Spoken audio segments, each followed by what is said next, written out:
buah bicara soal jiwa. Apakah keluarga kita sudah mengenal Tuhan? Berapa banyak orang yang sudah kita muridkan? Matius 28 ayat 19 bilang gini, karena itu pergilah, jadikanlah semua bangsa muridku, dan baptislah mereka dalam nama Bapa dan Anak dan Roh Kudus. Waktu saya lihat teman saya, sesama teman hamba Tuhan yang masih muda, dipanggil Tuhan, saya sedih banget karena kehidupannya sangat-sangat jadi berkat. Pengajarannya sangat baik, khotbahnya betul-betul luar biasa. Ketika secara virtual kami menyaksikan dia dimakamkan, saya nangis dan saya scroll IG-nya dan saya dengarkan khotbahnya. Sedih banget ngebayangin hamba Tuhan yang begitu luar biasa yang bisa memuridkan banyak orang dipanggil Tuhan. Saya cuma mau ingatkan bahwa ada satu mandat yang Tuhan titipkan dalam hidup kita, bahwa kita harus menjadikan semua bangsa murid Tuhan. Waktu saya merenungkan hidup teman saya ini, saya bilang sama suami saya, Jo, berapa banyak orang yang sudah kita muridkan? Kita harusnya mulai fokus ke situ. Nggak hanya sekedar khotbah-khotbah, tapi betul-betul ada orang-orang yang kita mentor.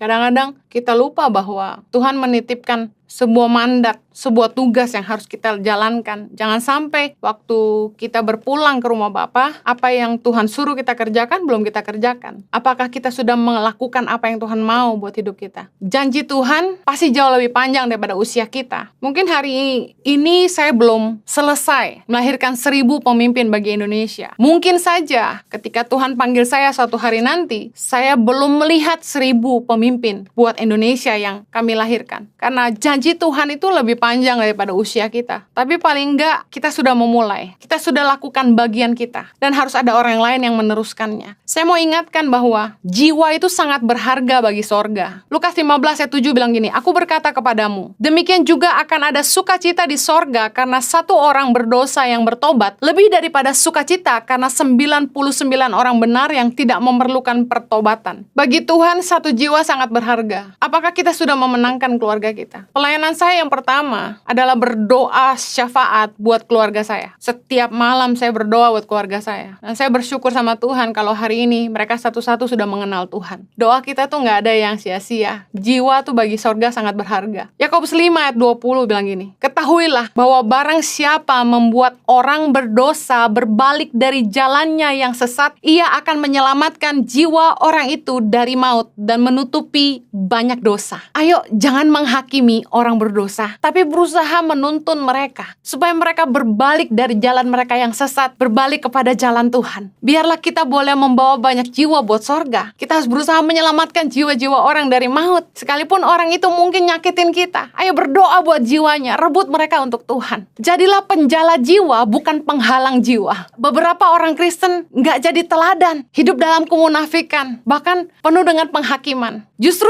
hal-hal inilah yang menghalangi orang untuk mengenal Tuhan. Bagaimana mungkin orang mau datang sama Tuhan kalau mereka dalam keadaan masih berdosa, kita hakimi mereka? Matius 23 ayat 13. Yesus berkata begini, celakalah kamu, hai ahli-ahli Taurat dan orang-orang Farisi, hai kamu orang-orang munafik, karena kamu menutup pintu-pintu kerajaan sorga di depan orang. Sebab kamu sendiri tidak masuk dan kamu merintangi mereka yang berusaha untuk masuk. Makanya saya sering bilang ini, kalau nggak bisa nolong jangan ngomong, kalau nggak bantu jangan bikin buntu. Kalau kita nggak bisa nyelamatin jiwa-jiwa, jangan malah jadi batu sandungan buat mereka. Saya tuh malah sangat-sangat terberkati itu ketika saya baca kesaksian di komen-komen YouTube maupun IG, ketika ada yang bilang gini, Kak Heni, hidup saya berubah sejak saya dengerin khotbah Kak Heni. Kak Heni, iman saya bertumbuh. Kak Heni, saya ikut Tuhan sungguh-sungguh sejak saya ikutin khotbah Kak Heni. Kak Heni, hidup saya berubah. Hal-hal ini tuh bikin saya nangis. Karena sebenarnya saya tahu Tuhan cuma pinjam mulut saya. Tuhan cuma titipkan firman-Nya di hati saya. Nggak ada yang saya buat. Semuanya Tuhan yang buat. Kita ini cuma bejana. Kalau kita nggak bisa menangkan jiwa-jiwa, paling nggak kita berdoa buat mereka. Jangan serang mereka. Semua orang berhak dengar kabar baik. Semua orang berhak dengar betapa Tuhan mengasihi mereka. Siapapun mereka, apapun agamanya. Kadang-kadang roh agamawi itu gini, bikin kita ngerasa kita lebih benar dari orang lain. Kita pikir kita udah paling suci, udah paling hebat. Semua agama salah, kita udah paling benar. Padahal hal-hal ini yang Yesus selalu marah dan bilang bahwa itu kemunafikan. Ayo jadi penjala jiwa, jangan jadi penghalang jiwa.